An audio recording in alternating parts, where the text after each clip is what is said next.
నమస్కారం అండి. This is #you. Tammineni Sitaram వాళ్ళ భార్య శ్రీవాణి మొన్న చెప్పుతో కొట్టిన దాని గురించి థ్యాంక్ యూ అండి. చాలామంది సబ్స్క్రైబర్స్ నాకు కింద ఇది వాస్తవం అని చెప్పి నాకు రాశారు, ఎంకరేజ్ చేశారు. Thank you so much.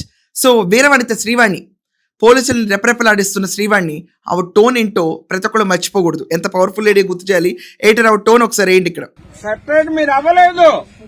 మరి నాకు 10 సార్లు మాట్లాడడం గట్ట చేత కాదు. నాకు ఈ రోజు ఎట్లా విజయవాడ వెళ్తున్నాను, సీఎంని కలుస్తాను, అవన్నీ ఫోటోలు తీసుకున్నాను. నేనైతే ఇది చేస్తాను, యాక్షన్ కి అయితే వెళ్ళిపోతాను.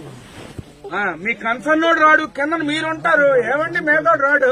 సో సీతారాం కూడా అసలు అంటే ఇతను మన మాజీ స్పీకర్ అయినా అన్నట్టున్నాడు మొన్న పోలీస్ స్టేషన్కి వస్తే. ఎయిటర్ ఆయన ఎంట్రీ బిట్ కూడా ఒకసారి వేయండి.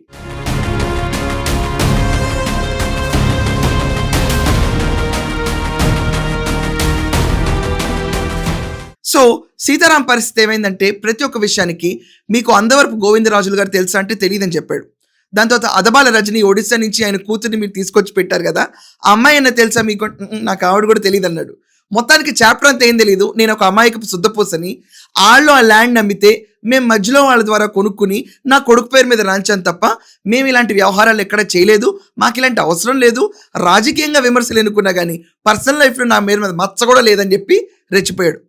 దాని తర్వాత ఏమైంది, పోలీస్ ఇన్వెస్టిగేషన్కి ఆవదాల వలస పోలీస్ స్టేషన్లో సీతారామని ఇంట్లోనే శ్రీవాణ్ణి కొంచెం పొద్దు పోలీస్ స్టేషన్కి వద్దు లేడీ కదా ఇక్కడే మనం కానిచ్చేద్దామని ఆవిడ ఇంట్లో కూర్చోబెట్టి ఇన్వెస్టిగేషన్ చేశారు.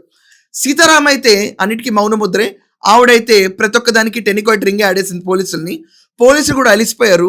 కోర్టు వీళ్ళకి ఏం చెప్పిందంటే anticipatory bail for limited period, అంటే షార్ట్ పీరియడ్. ఒకవేళ పోలీసులకి స్ట్రాంగ్ ఎవిడెన్స్ దొరికింది, సీతారాం భార్యని అరెస్ట్ చేయాలనుకుంటే చేసుకోవచ్చు. అంటే వీళ్ళకి కంప్లీట్గా బెయిల్ ఇచ్చేసారు, వీళ్ళని అరెస్ట్ చేయడానికి వీల్లేదు, ఇలాంటి సీన్లు ఏం లేవు ఈ కేసులో. అది కాకుండా తమ్మినేని చిరంజీవి విషయంలో అయితే బెయిల్ ఇవ్వడానికి కోర్టు నిరాకరించింది.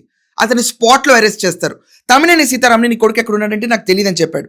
సో దేనికి కోఆపరేట్ చేయకపోతే పోలీసులు ఇప్పుడు అతను కాల్ లాగ్స్ తీసి మొత్తం వెరిఫై చేసి తమ్మినేని సీతారాం కొడుకు చిరంజీవి ఎక్కడున్నాడంటే లొకేషన్ ఐడెంటిఫై చేసినట్లు వార్తలు బయటకు వస్తున్నాయి.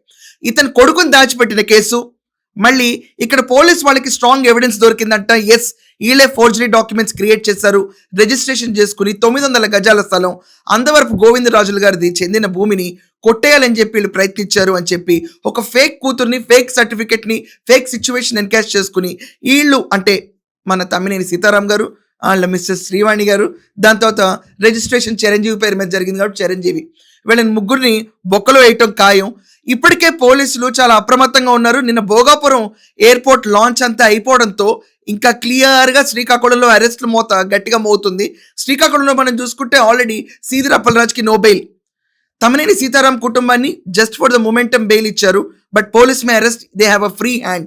సో నాన్ కోఆపరేషన్ గ్రౌండ్స్ కింద వీళ్ళని జ్యుడిషియల్ కస్టడీ కోరి ఇన్వెస్టిగేట్ చేయాలని సిచ్యువేషన్ తీసుకెళ్తున్నారు. ఇది కాకుండా సేమ్ సీదిరి అప్పలరాజునని కొడుకుని దాచిపెట్టాలనే ఉద్దేశంతో, బయటేయాలనే ఉద్దేశంతో ఎక్కడున్నాడో చెప్పకపోవట్లేదని కొత్త కేసు కూడా నమోదవుతుంది. అండ్ తమ్మినేని చిరంజీవి పైన ఇన్వెస్టిగేషన్ అంటే అతను ఎక్కడున్నాడని ఆల్రెడీ సెర్చ్ మొదలైంది. Maybe in a day or 2 ఈ కుటుంబం మొత్తం జైల్లో ఉందన్న న్యూస్ బయటకు రావచ్చు.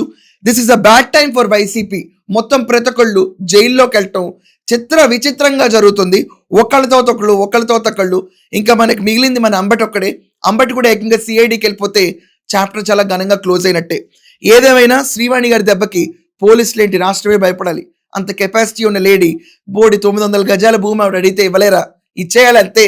సో ఏమంటారు మీ అందరు దీని గురించి? మీ ఒపీనియన్స్ ఖచ్చితంగా రాయండి. That's all for now. Thank you.